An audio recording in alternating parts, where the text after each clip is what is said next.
सभी को मेरा सादर जय भीम। जय भीम। जय भीम। आज आभास महासंघ मिशन 24 कैरेट एक सामाजिक व्यवस्था परिवर्तन और आर्थिक गुलामी से मुक्ति का जो भारतीय राष्ट्रवादी सांस्कृतिक जन आंदोलन ग्राम दर्शन अभियान में काम कर रहा है। आज हम लोग नरेंद्र जी के गांव में आए हुए हैं। यहाँ पर बैमनसोरा गांव है, चांदपुर विधानसभा क्षेत्र में पड़ता है।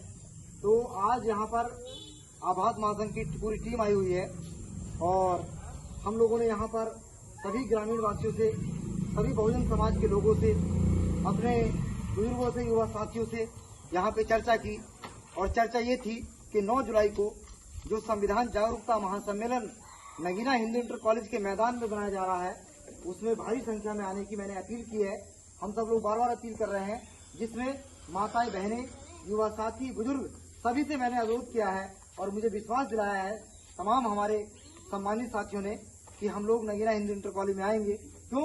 क्योंकि आज संविधान पर आपत्ति आई हुई है। आज संविधान के खिलाफ तमाम लोग खड़े हैं जो संविधान को नहीं चाहते, जो संवैधानिक व्यवस्था को बर्बाद करना चाहते हैं।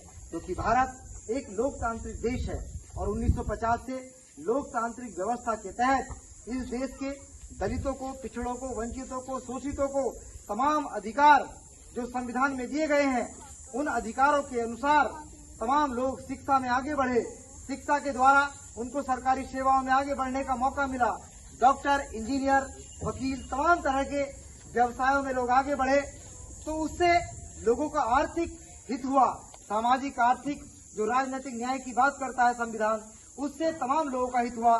तो साथियों, मैं ये बताना चाहता हूँ कि अगर सब्जी में नमक के बराबर भी आपके जीवन में कोई स्वाद है तो वो संविधान की वजह से है, वो बाबा साहब की वजह से है। और इसके अलावा मुझे तो नहीं लगता कि किसी और का कोई योगदान इस देश के अंदर हम लोगों के अच्छा जीवन जीने में अगर हो। माँ बाप ने हमें जन्म दिया है, लेकिन अच्छा जीवन जीने में योगदान बाबा साहब का है। इसलिए जो संविधान में हमारे हक अधिकार हैं वो हमारी अगली पीढ़ी तक चलते रहे। इसलिए हमें संविधान को सुरक्षित रखना होगा और संविधान की सुरक्षा के लिए हमें हर कदम पर, हर काम को, हर चेतावनी को, वार्निंग को स्वीकार करना होगा।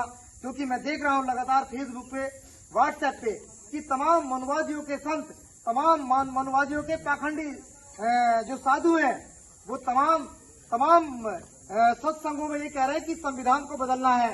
तो मैं ये कहना चाहता हूँ उन साधु संतों को कि वो अपनी गंदी हरकतें बंद कर दें, और नहीं तो जिस दिन ये समाज, ये बहुजन समाज सड़कों पे उतरेगा संविधान के लिए, तो ये विदेशी ब्राह्मण यहाँ से भागेगा, तब जाके मूल निवासी यहाँ पर चैन से सुरक्षित रहेगा।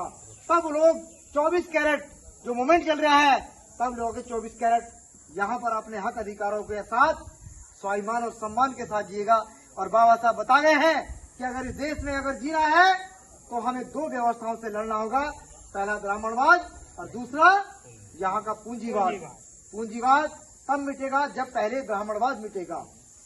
और दोनों व्यवस्थाओं पर, पूंजी पर भी और धर्म पर भी, एक ही जाति के लोगों का वर्चस्व बना हुआ है।